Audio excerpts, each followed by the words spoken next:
Hello and greetings, everyone, and welcome to another episode of Live from the Blue Seats. It is me again, producer JL, with another solo podcast for you here this week. Well, summer's just about to end. The unofficial end of summer, Labor Day, is coming up in a few days, and that means training camp is going to start soon enough. There's already a couple of players that have been on the ice, but as we end August and head into September, we'll definitely start to see more of the hockey stuff come up, and it'll be a welcome sight to see. After the Rangers' debilitating loss in the Eastern Conference Final against the Florida Panthers, it'll be nice to see some fresh hockey again with the boys in blue again. And also there's the New Jersey provider and in Fanatics coming in this year, basically offering the same style of jersey as Adidas did, and we're gonna have a season full of highs and lows. Will Ovechkin find a way to get closer to the goals record? Who knows?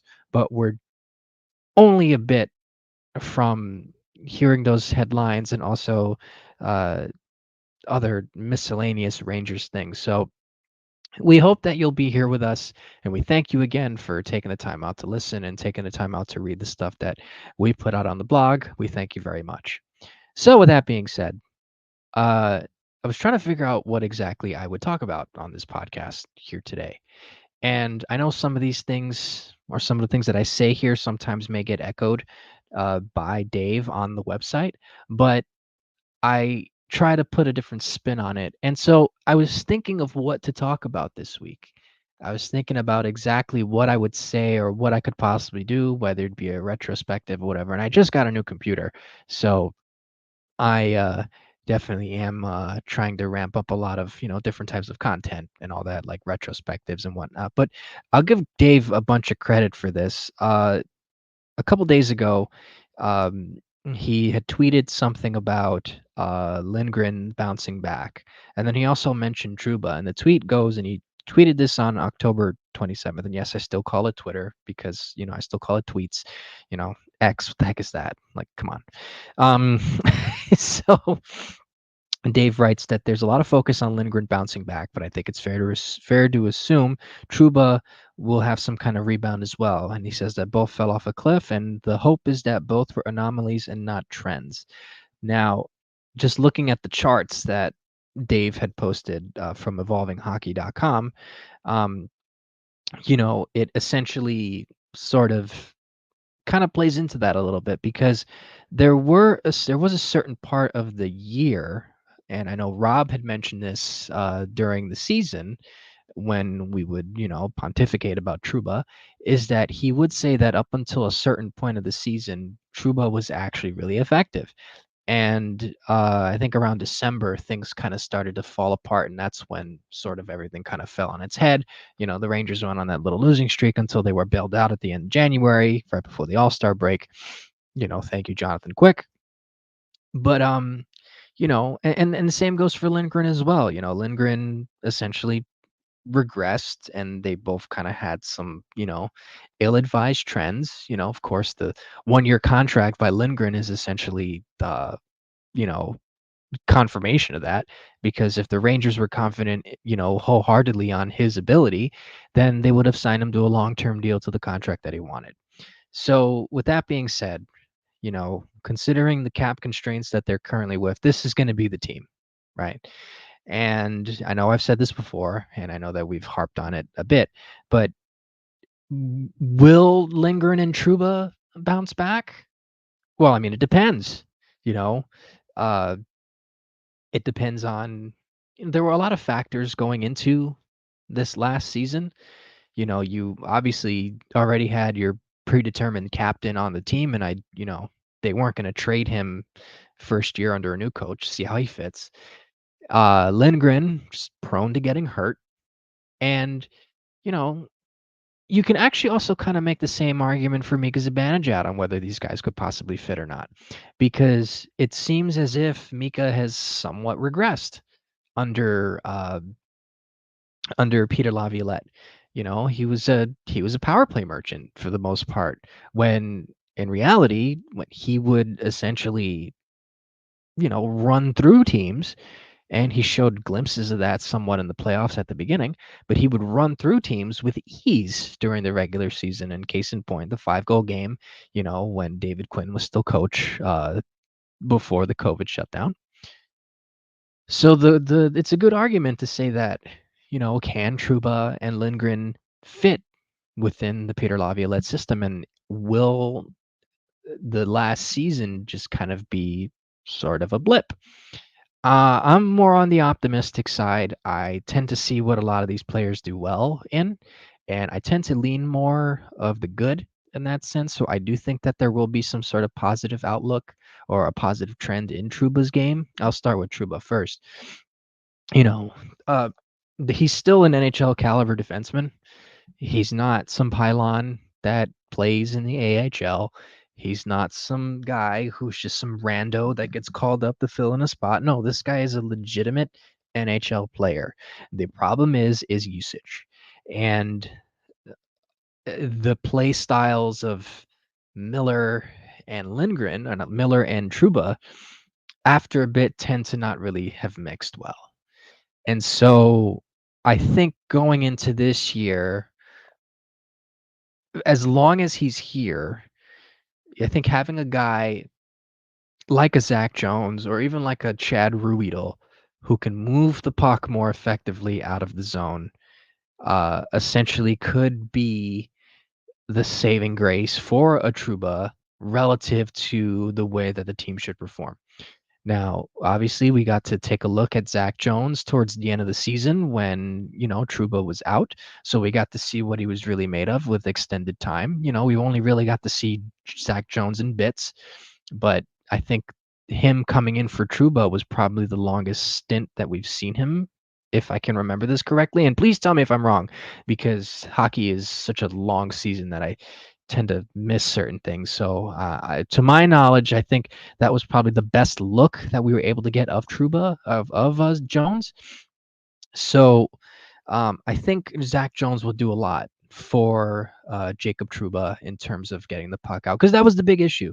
The big issue was just uh, him not being able to depart the zone and having trouble in his own zone. So I think having a guy like Jones can help move around sort of the defensive zone. He's good on his skates, can kind of make up for what Trouba is kind of lacking, so to speak, in on the skating department. So now shifting over to Lindgren, you know, um, obviously we all know, he's Adam Fox's D partner, and for a bit he was playing really well, but then for a very long time he was not playing with his D partner. So a lot of that also has contributed to injuries. The guy is a walking hazard, so to speak. The guy gets injured a lot. I mean, almost frequently. It's become more of a staple at this point, that at what point is Ryan Lindgren going to get injured? The funny part though is that the Rangers do very well with him in the lineup, and they actually are more a cohesive unit together. And Fox is like really good. Obviously Fox did well with Keandre Miller at certain aspects, but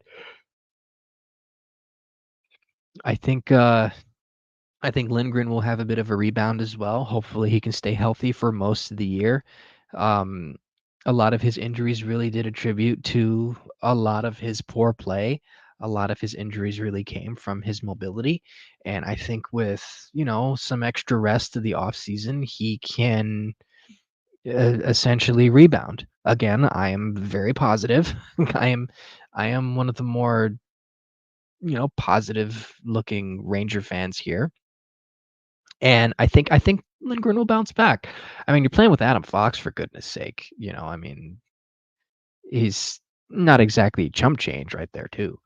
So, I think that would be I think Lindgren would probably do a lot better.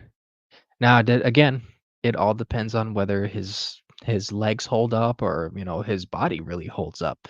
Lindgren's a warrior, and I think we learned a lot from what happened with Stahl and Girardi, where we don't want to invest too much in a guy who was injury prone.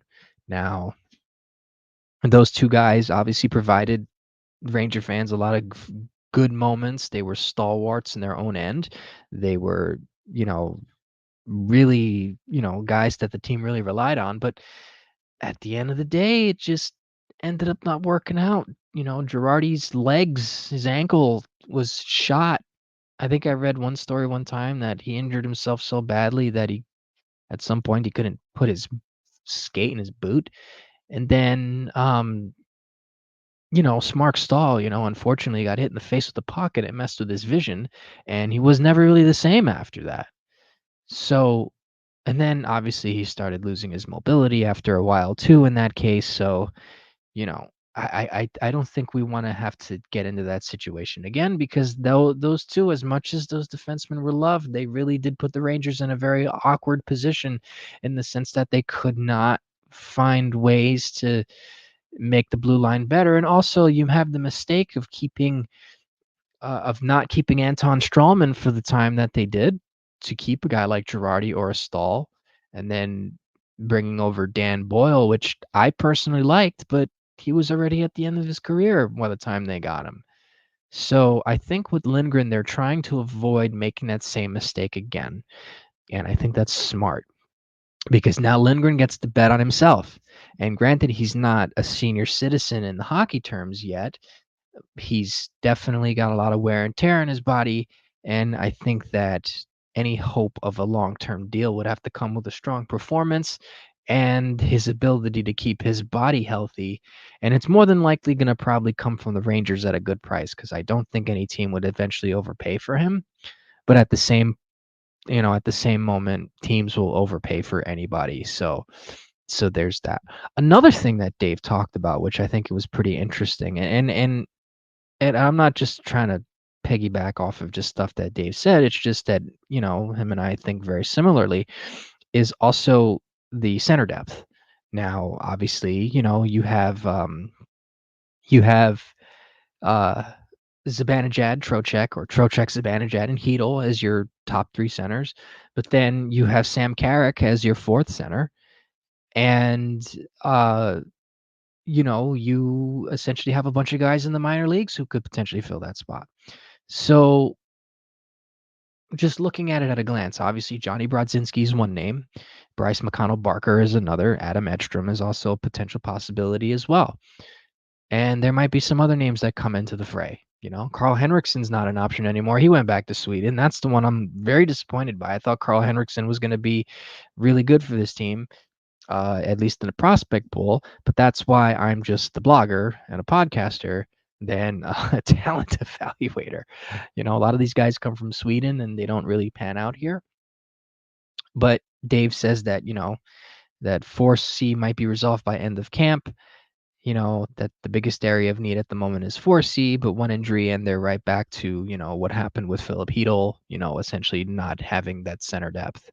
So it kind of puts things in perspective a little bit on what could that possibly be. Now, like Dave, I admittedly don't know much about Sam Carrick. I looked him up a little bit. He seems to essentially do the same thing Barclay Goodrow did, just for way less money. Um, Barclay Goodrow was not a center to begin with anyways. Ideally, I would have loved to have seen them possibly retain Alexander Wenberg, but obviously he went for too much money to San Jose, and the Rangers weren't going to offer that, for a pure rental. You know, Ideally Wenberg would have been perfect to keep around, but then you essentially, I don't want to say block anybody, but at the same time you don't want to shoehorn somebody into there and not give a spot to the kids because I say this to many different people, and I've said it on Twitter many times, both privately and publicly, is that all these good teams that you see, like Tampa Bay, Boston, uh, Vegas, uh, gosh, I had a bunch named. Uh, Pretty much any team that you see contending. Detroit, you know, there's others that are. Tampa Bay is really the one that I'm kind of centering on for this sort of like ideal. But uh, Tampa Bay has been able to kind of retool on the fly, but also keep the core the same. And even though they, for example, they let, you know, after they won a cup, they let Barclay Goodrow and Blake Coleman go. Goodrow obviously came to the Rangers, and Blake Coleman went to Calgary. So you would think, oh, how do they replace that? Or how do you replace a guy like Alex Killorn or like a Cedric Paquette? How do you replace some of the depth that you miss once players go off and venture out to different places? And Tampa Bay honestly has done a really fine job at it. And they're already in the process of getting rid of some stuff too. They just traded Mikhail Sergachev to Utah. They have a lot of moving parts, but their farm is incredible. you know so what the Rangers need to do is essentially follow that guideline and just let some of the kids come up and play. you know so in terms of the 4C, I have no idea.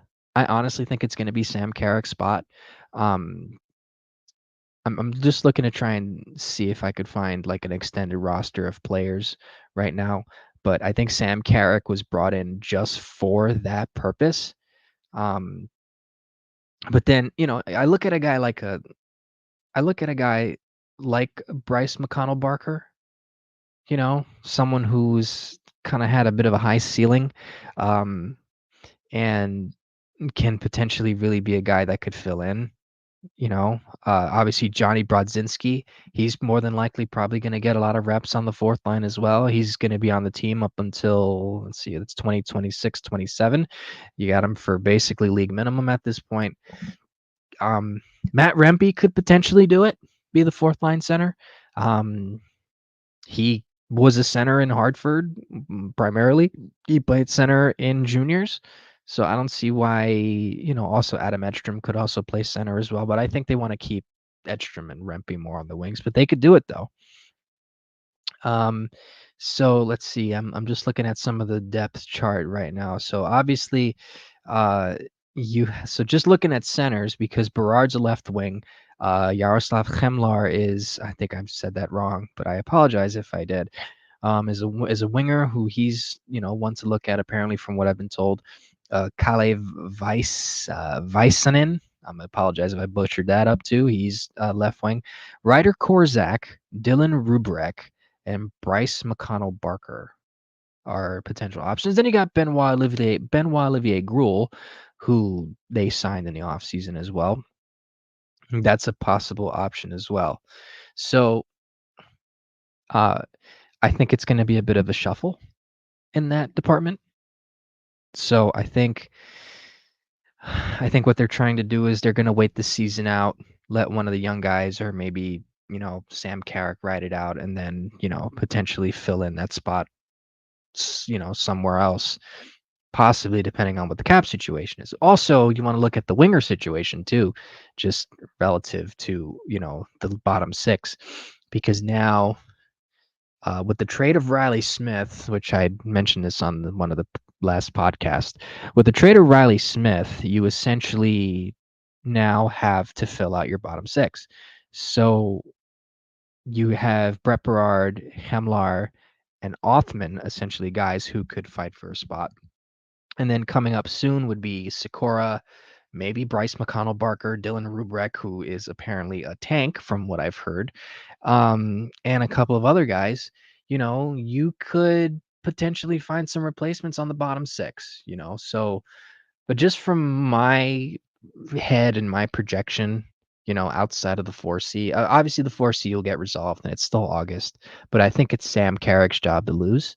I think Johnny Brodzinski will be a rotating forward on the wing with Rempe and Edstrom, and obviously Jimmy Vesey will be there as well. I think all those guys deserve a lot of those spots. You now have, again, which I've talked about this before, is now you have the issue of Brett Berard and Brennan Othman, basically.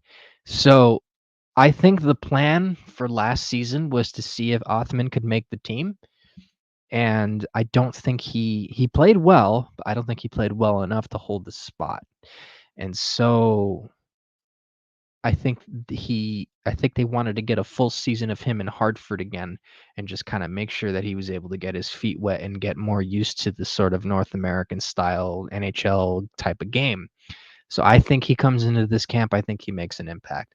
But then you also have Brett Berard, who was a beast on 5, and I personally think is going to be a guy that is really going to be someone who's going to make a difference on this team. And just from what I've seen, and uh, there's a couple of people that I follow on Twitter that do a really good job at profiling. I think one of the ones is Hope. Her at is Mika Zibanadads, if I'm correct. And she's a great follow. I highly suggest it if you haven't done it already. She does a lot of good Hartford Wolfpack content, and she really goes into depth on a lot of these prospects. And it was really like her tweets and then some of my research that really got me into liking what I saw from Brett Berard.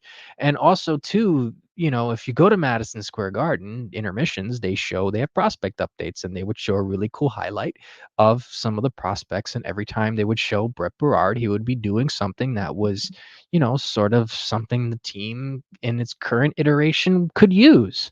So, and not to say that Othman can't do it, because Othman just seems like he's a points machine, but it feels like in terms of trying to improve the 5-on-5 opportunities, which is essentially what this team has been trying to do for the past 2 years and has done somewhat of a decent job, Brett Berard seems to fit that sort of, uh, you know, sort of mold a little bit. And I know I'm fawning about him.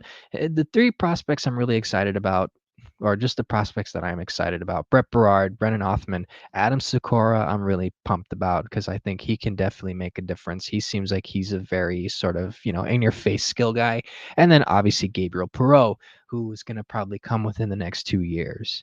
So, but for the time being, though, I think 4C is definitely going to go to Sam Carrick.